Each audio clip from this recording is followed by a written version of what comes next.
महादेव तो भोलेनाथ, जो कोई सच्चे मन से उनकी पूजा अर्चना करता है, उनका ध्यान करता है, तो महादेव स्वयं प्रसन्न होकर उसे वरदान दे देते हैं। चाहे असुर हो या देवता, पशु हो या मनुष्य, वो किसी में भी भेदभाव नहीं करते। शंकर शिव भोले उमापति महादेव, पालनहार परमेश्वर विश्व रूप महादेव। इसलिए मनुष्य कभी न समाप्त होने वाली इच्छाओं की पूर्ति हेतु धन संचय को ही अपने जीवन का लक्ष्य समझ लेता है। वो लोभी बन जाता है। वो भूल जाता है कि उसके जीवन का मुख्य लक्ष्य ईश्वर के समीप आना है। यदि तुम्हें मुझ पर पूर्ण विश्वास है तो संकट पड़ने पर मेरा नाम लेकर हर संभव प्रयास करने का सामर्थ्य अवश्य पाओ।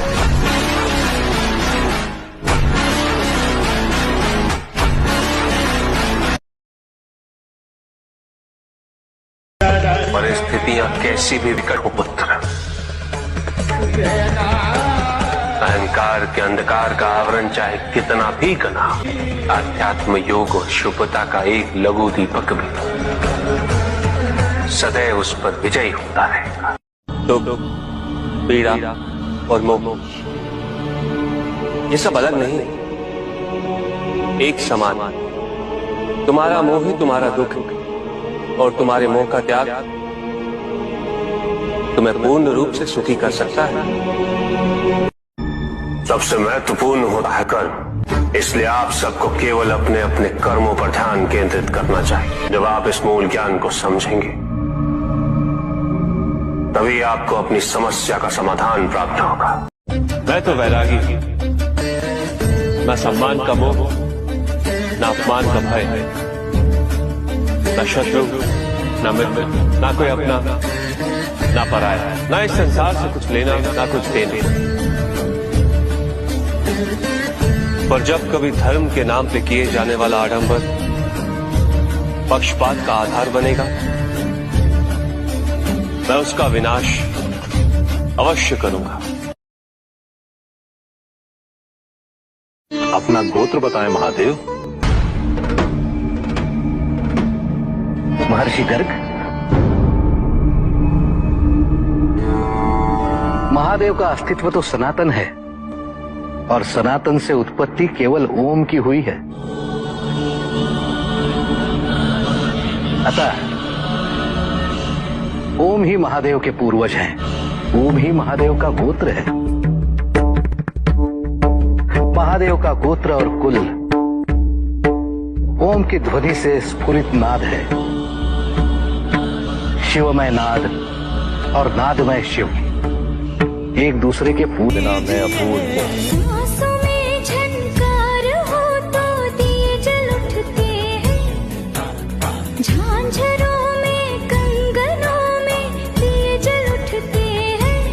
के अलावा मेरे जीवन में आज तक आपने अपने अहंकार में जो कुछ भी, मैं उसके लिए आपको क्षमा मांगा। अपितु आज आपने न केवल एक पिता के धर्म का उल्लंघन किया है, बल्कि पिता के नाम को कलंकित भी किया। आपका कर्तव्य संसार का संचालन है, किंतु आज आप उस संसार के विनाशक पर इसका दंड आपको अवश्य मिलेगा। आज आपकी मृत्यु निश्चित है। मेरी इच्छा है आप दोनों मेरे आश्रम में पधारे। अब मैं अकेला नहीं रहा ऋषि दधी जी। सती मेरी अर्धांगिनी और अर्धांगिनी होने के नाते मेरे हर निर्णय में सती की मंशा का एक महत्वपूर्ण योगदान होगा। आज के पश्चात मुझसे संबंधित हर निर्णय लेने का अधिकार मैं सती को देता हूँ। आज से तुम मेरी मार्गदर्शिका। ये आप क्या कह रहे हैं? ये सारे अधिकार केवल आपके हैं। आज के पश्चात आपका हर निर्णय मेरा भी निर्णय होगा। नहीं सर, भविष्य में तुम्हें अत्यंत आवश्यक निर्णय लेने और मुझे तुम्हारे हर निर्णय का सम्मान करना होगा। इसीलिए तुम आज से ही अभ्यास को आरंभ करते हुए ऋषि दधी जी को अपना निर्णय सुनाओ। हम अवश्य आएंगे। एक संतान अपनी माता के लिए कुछ भी कर सकती, किंतु जिस संतान में संस्कार होते हैं उन्हें ये ज्ञात हो जाता है कि उन्होंने मर्यादा का उल्लंघन कब और कैसे किया है।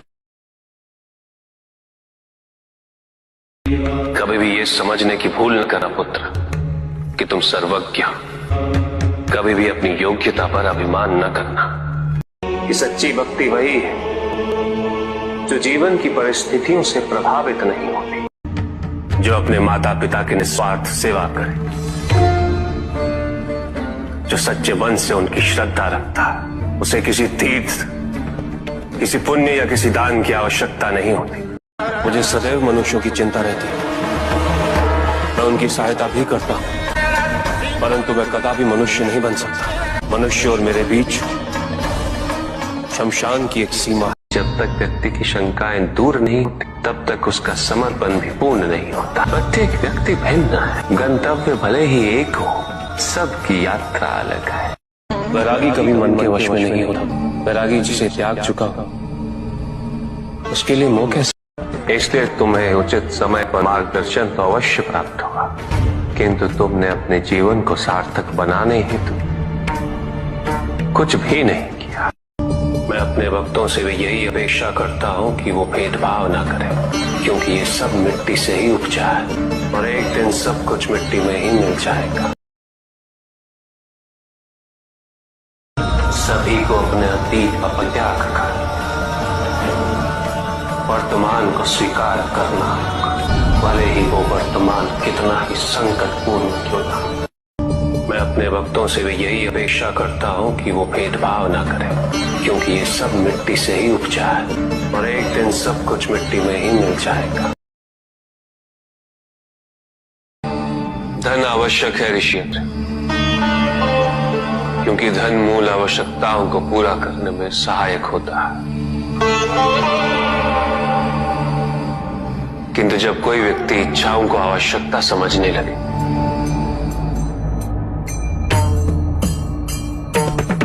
तो धन कितना ही क्यों ना पर्याप्त नहीं होता।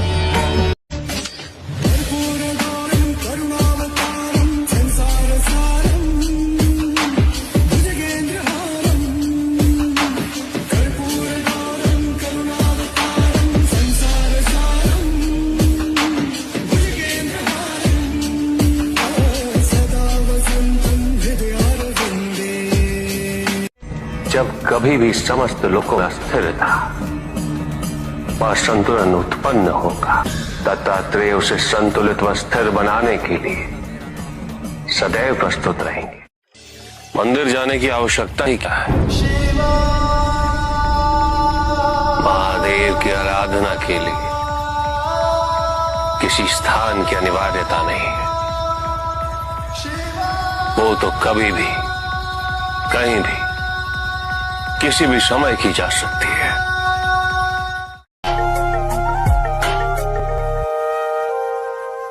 तेरे हाथ में छाले पड़ जाएंगे जद भांग मेरी तू घोटेगी। मेरे प्यार के रस में खो के तू सब हंस दे उठेगी। मेरे भाग में लिखा काल कूट का जहर पड़ेगा पीना रे तू। देख देख के रोवेगी ओ जीना भी के जीना रे। परिवार नहीं मेरा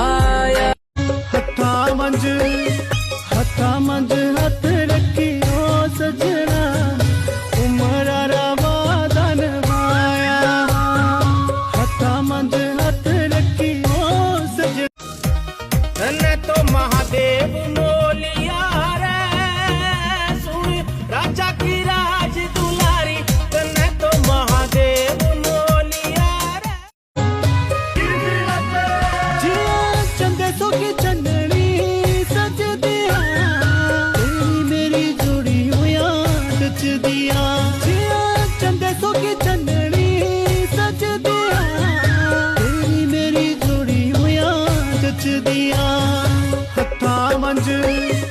हथा मंज